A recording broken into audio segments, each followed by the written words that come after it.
Le Sénégal est bien plus qu'un simple pays d'Afrique de l'Ouest. C'est une terre où les histoires se croisent, où les civilisations millénaires ont posé les fondations d'une nation riche de diversité, de lutte, mais surtout de résilience. Aujourd'hui, comprendre le Sénégal, c'est y plonger au cœur d'une aventure humaine et historique qui va bien au-delà des clichés habituels.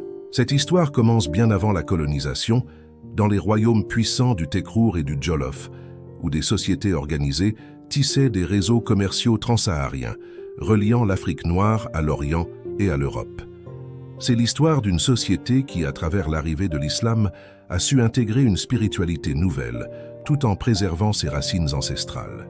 Puis, au fil des siècles, les vents du changement ont soufflé avec l'arrivée des Européens, apportant commerce, confrontation, mais aussi une exploitation brutale par la traite négrière. Face à cette domination, le peuple sénégalais a développé des formes de résistance et un esprit de combat qui allait nourrir les mouvements nationalistes du XXe siècle, menant à l'indépendance en 1960, sous la direction visionnaire de Léopold Sédar Senghor. Ce parcours politique, culturel et social a forgé l'identité d'un pays qui, malgré les défis contemporains, crise politique, menaces sécuritaires et enjeux économiques, continue d'affirmer sa place en Afrique et dans le monde.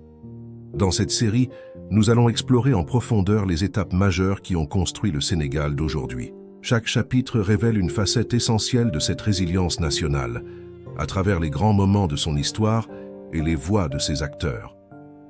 Préparez-vous à un voyage passionnant pour comprendre comment un pays marqué par la colonisation a su se réinventer et bâtir une unité durable, portée par une culture vibrante et un esprit indomptable. Chapitre 1.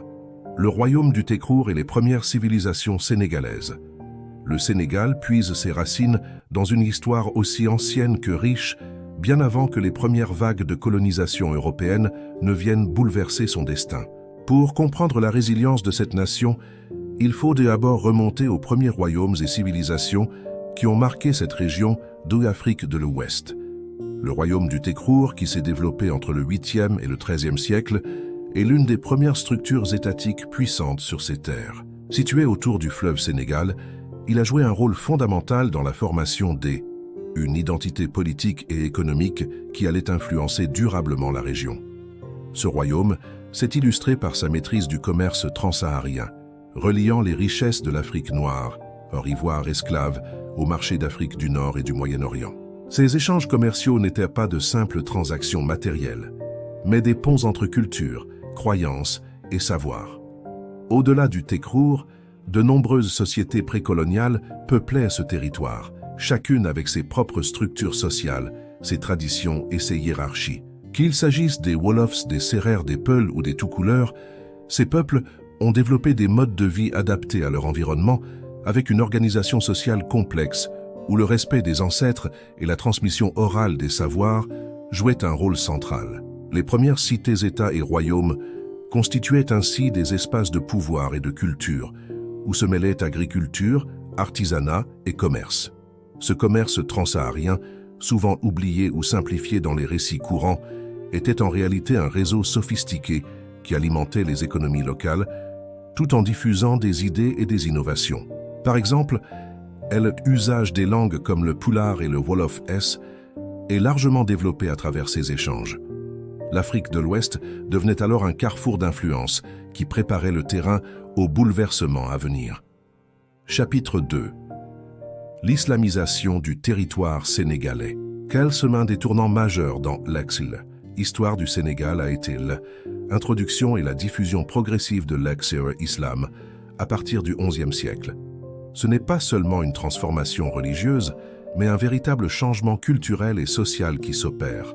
L'islam, arrivé par les routes commerciales et les contacts avec les savants et marchands musulmans, s'est enraciné dans le territoire grâce à des figures clés appelées marabouts. Ces chefs religieux n'étaient pas uniquement des guides spirituels, mais aussi des leaders communautaires, conseillers politiques et parfois médiateurs entre les populations et les pouvoirs locaux. L'islamisation s'est faite dans un dialogue permanent avec les traditions africaines. Au Sénégal, loin d'être un simple processus d'uniformisation, elle s'est intégrée à la diversité culturelle, créant une identité sénégalaise unique. Les pratiques religieuses ont fusionné avec les rites ancestraux, donnant naissance à un islam sénégalais marqué par une forte dimension sociale et communautaire. Les confréries soufis, notamment la Tidjaniya et la Mouride, ont joué un rôle central dans ce modèle. Elles ont non seulement structuré la vie religieuse, mais aussi influencé la politique, l'économie et la culture. Par exemple, la ville de Touba, fondée par le marabout Cheikh Ahmadou Bamba, est devenue un centre spirituel et un lieu de rassemblement pour des millions de Sénégalais. Cette islamisation a aussi favorisé une cohésion sociale face aux défis externes, notamment lors de l'arrivée des colonisateurs européens. Elle a permis aux populations de conserver un lien fort avec leur identité tout en adaptant à de nouvelles réalités. L'islam a ainsi été un vecteur de résilience, donnant un sens d'appartenance et un cadre éthique solide au cœur même des transformations profondes qui allaient secouer le Sénégal. Chapitre 3. L'arrivée des Européens sur les côtes sénégalaises. Aux alentours du XVe siècle, le Sénégal a vu l'arrivée de ses premiers contacts directs avec l'Europe, une période qui allait profondément transformer le cours de son histoire. Les premières explorations portugaises ont marqué le début d'une nouvelle ère, avec l'établissement de comptoirs le long des côtes, notamment à Saint-Louis et sur l'île de Gorée. Ces avant-postes européens n'étaient pas seulement des points d'échange commerciaux, mais des interfaces entre deux mondes, souvent antagonistes. La présence portugaise fut rapidement suivie par les Français et les Britanniques, qui rivalisaient pour le contrôle stratégique de cette façade maritime. L'enjeu principal de ces implantations n'était pas uniquement le commerce des biens traditionnels comme l'or ou l'ivoire, mais aussi celui, tragiquement plus sombre, de la traite négrière. Les côtes sénégalaises devinrent un centre majeur de ce commerce transatlantique d'esclaves, où des millions d'Africains furent arrachés à leur terre natale pour être déportés vers les Amériques. Cette réalité brutale a laissé des traces profondes dans la mémoire collective, marquant un traumatisme historique qui continue d'influencer les dynamiques sociales et culturelles contemporaines. Mais l'arrivée des Européens a également apporté des échanges de technologies, d'idées et d'influences religieuses, qui ont modifié certains aspects des sociétés locales. Si ces contacts ont engendré des formes de domination, ils ont aussi suscité des adaptations, des alliances tactiques et des résistances. Les chefs locaux naviguaient entre ces puissances étrangères, cherchant à protéger leurs intérêts tout en tirant parti des nouveaux flux commerciaux. Cette période complexe est donc un moment charnière où se mêlent exploitation, confrontation et interaction culturelle qui façonnent la trajectoire future du Sénégal. Chapitre 4. La colonisation française et la création de l'AOF. À partir du XIXe siècle, la présence française au Sénégal s'est renforcée, inscrivant le pays dans le cadre plus large de l'Afrique occidentale française, AOF. Dakar, devenue capitale administrative en 1902, fut le centre névralgique de cette domination coloniale. La colonisation n'était pas qu'une simple occupation territoriale. Elle imposait un système administratif, économique et politique rigide visant à intégrer le Sénégal dans l'empire colonial français, tout en exploitant ses ressources humaines et naturelles. L'administration coloniale française a introduit des réformes juridiques et sociales qui bouleversèrent profondément les structures traditionnelles. Le système de l'indigénat, par exemple, établissait une ségrégation juridique entre les colonisateurs et les populations locales, limitant les droits des Sénégalais. Néanmoins, la colonie fut aussi un lieu d'expérimentation politique. Certains habitants de Dakar, notamment Blaise Diagne, furent élus députés à l'Assemblée nationale française, une avancée unique en Afrique à cette époque. Face à cette domination, des formes de résistance locale émergèrent, oscillant entre révoltes armées, revendications politiques et maintien des cultures traditionnelles. Des figures historiques, comme Lat Dior, incarnent ce refus de la soumission, tandis que les populations rurales développaient des stratégies d'adaptation face aux contraintes imposées. Cette période est cruciale pour comprendre les fondations des luttes qui mèneront plus tard à la décolonisation. La colonisation française a donc laissé un héritage ambivalent, un système de domination marqué par l'injustice et la violence, mais aussi la naissance de nouvelles dynamiques politiques et sociales qui allaient nourrir les aspirations indépendantistes du XXe siècle. Chapitre 5. La naissance du nationalisme et des mouvements indépendantistes. Au cours de la première moitié du XXe siècle, un souffle nouveau commence à parcourir le Sénégal. Les prémices du nationalisme émergent dans un contexte où les injustices et les inégalités imposées par la colonisation française deviennent insupportables pour une partie croissante de la population. Ce réveil politique se manifeste par la montée en puissance de figures emblématiques telles que Blaise Diagne, le premier Africain élu député à l'Assemblée nationale française, qui ouvre la voie à une nouvelle forme de représentation politique des Sénégalais. Il incarne à la fois l'espoir et les limites d'un système colonial qui cherche à intégrer certaines élites tout en maintenant la domination. Parallèlement, des syndicats et des partis politiques commencent à s'organiser, porteurs d'une revendication claire: la fin de la domination coloniale et la reconnaissance des droits des populations locales. Les luttes syndicales prennent une place centrale dans la mobilisation des travailleurs, notamment dans les grandes villes comme Dakar, où le mouvement ouvrier devient un acteur clé du changement. Ces organisations deviennent des creusets d'idées et de stratégies pour les indépendances à venir. La montée du nationalisme ne se limite pas aux élites politiques. Elle s'enracine aussi dans la société civile et la jeunesse, qui voit dans ces mouvements une possibilité de transformation radicale. Les revendications s'intensifient dans les années 1940 et 1950, avec la création de partis politiques structurés, notamment le Bloc démocratique sénégalais, qui jouera un rôle déterminant dans les négociations vers l'indépendance. Cette période est aussi marquée par des tensions croissantes entre les colons et les indigènes, reflétant un combat inégal, mais de plus en plus déterminé. Chapitre 6, l'indépendance et l'ère Senghor, 1960-1980. Le 4 avril 1960, le Sénégal accède enfin à l'indépendance, mettant fin à près d'un siècle de domination coloniale française. Cette étape historique n'est pas seulement politique, elle est aussi symbolique d'un nouveau départ pour la nation. Léopold Sédar Senghor, poète intellectuel et homme politique, devient le premier président de la République, incarnant la volonté d'un Sénégal moderne et souverain. Son mandat, qui s'étend jusqu'en 1980, est marqué par une politique culturelle ambitieuse qui vise à construire une identité nationale forte, en valorisant notamment la langue française tout en respectant les langues et traditions locales. Sous l'ère Senghor, la construction de l'État s'appuie sur des institutions solides et une diplomatie active. Le Sénégal joue un rôle important dans le panafricanisme et les mouvements de décolonisation à travers le continent, affirmant sa place sur la scène internationale. Senghor défend l'idée d'une négritude positive, célébrant les racines africaines tout en intégrant les héritages européens. Cependant, ce nouveau chapitre est aussi marqué par des défis économiques et sociaux, avec une dépendance persistante à la France et des difficultés à diversifier l'économie. Malgré cela, cette période pose les bases d'un État stable, d'une culture politique respectueuse des institutions et d'une société qui commence à se projeter vers l'avenir. L'ère Senghor reste une référence incontournable dans la mémoire collective sénégalaise, symbole d'un idéal de paix, de progrès et de fierté nationale. Chapitre 7. Le passage au multipartisme et les crises politiques. À la fin des années 1980 et au début des années 1990, le Sénégal entre dans une phase de transformation politique majeure avec l'instauration du multipartisme. Ce changement répond à une demande croissante de pluralisme et de démocratie, exprimée par une société civile de plus en plus mobilisée. Sous la présidence d'Abdou Diouf, successeur de Senghor, des réformes importantes sont mises en œuvre pour ouvrir le système politique, bien que ce processus soit loin d'être exempt de tensions.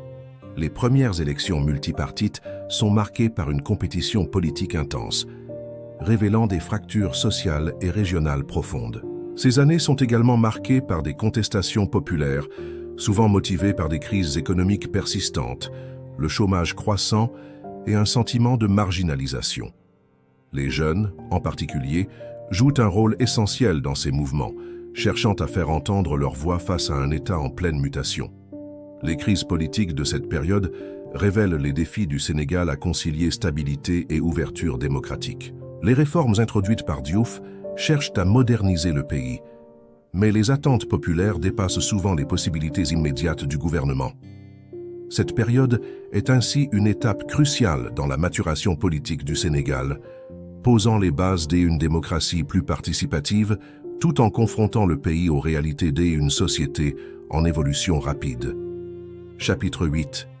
L'alternance démocratique et l'arrivée d'Abdoulaye Wade. En 2000, une page historique se tourne avec l'alternance démocratique et l'élection d'Ekwal Abdoulaye Wade à la présidence, mettant fin à 4 décennies de pouvoir socialiste. Ce changement marque un moment de grande espérance pour une nation avide de renouveau politique. Wade arrive au pouvoir avec la promesse de réformes profondes, de développement économique et d'infrastructures modernisées. Sous sa présidence, le Sénégal connaît un boom dans la construction d'infrastructures, avec de nouveaux ponts, routes et bâtiments publics, symboles visibles de la transformation du pays. La révision de la Constitution et la consolidation des institutions démocratiques renforcent la légitimité du système politique, même si des critiques sur la gestion du pouvoir et les enjeux de corruption commencent à émerger. L'alternance démocratique sous Wade incarne aussi un nouveau rapport entre les citoyens et leurs dirigeants, avec une participation politique plus ouverte et une société civile plus active. Cette période est un moment clé pour comprendre les dynamiques contemporaines du Sénégal, entre espoir de progrès et défis persistants, dans un contexte régional marqué par des tensions sécuritaires et économiques. Chapitre 9. Le Sénégal face aux défis contemporains. Le Sénégal, tout en avançant sur la voie de la stabilité démocratique et du développement, se trouve aujourd'hui confronté à des défis majeurs qui mettent à l'épreuve sa résilience nationale. Le contexte régional est marqué par une instabilité croissante, notamment avec la montée des groupes terroristes dans la région du Sahel. Ces menaces sécuritaires pèsent lourdement sur le pays, qui doit renforcer ses capacités de défense tout en préservant la cohésion sociale. Par ailleurs, la crise migratoire est un autre enjeu central pour le Sénégal. De nombreux jeunes, confrontés au chômage et à des perspectives économiques limitées, cherchent à émigrer vers l'Europe dans l'espoir d'une vie meilleure, souvent au péril de leur vie. Cette réalité tragique soulève des questions profondes sur les politiques d'emploi, l'éducation et l'inclusion sociale, indispensables pour offrir à la jeunesse sénégalaise des alternatives concrètes. La jeunesse, véritable moteur du pays, est donc au cœur de ces enjeux contemporains. La création d'emplois, le développement des compétences et l'accès à une éducation de qualité sont essentiels pour transformer ce défi en opportunité. Le Sénégal doit aussi naviguer dans un environnement international complexe, avec des pressions économiques, climatiques et géopolitiques, tout en consolidant les acquis démocratiques. Ce chapitre révèle un pays à la croisée des chemins, qui puise dans son histoire et sa culture une force unique pour affronter les turbulences actuelles, affirmant sa volonté de résilience et de progrès.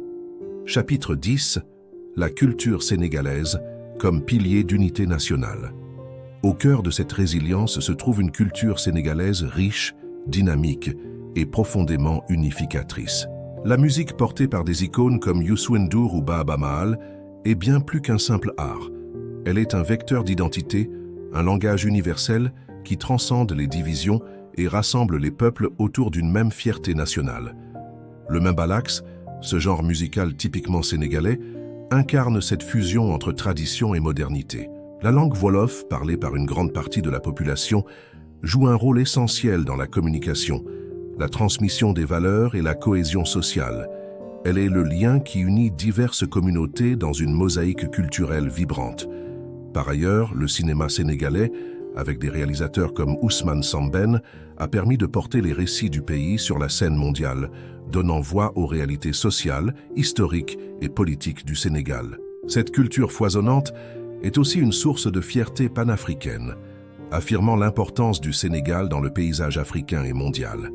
Elle incarne un héritage commun, une mémoire collective qui nourrit l'espoir et la détermination d'un peuple en constante évolution. En valorisant ses traditions tout en s'ouvrant au monde, le Sénégal montre comment la culture peut être un pilier fondamental d'unité, de résilience et de développement.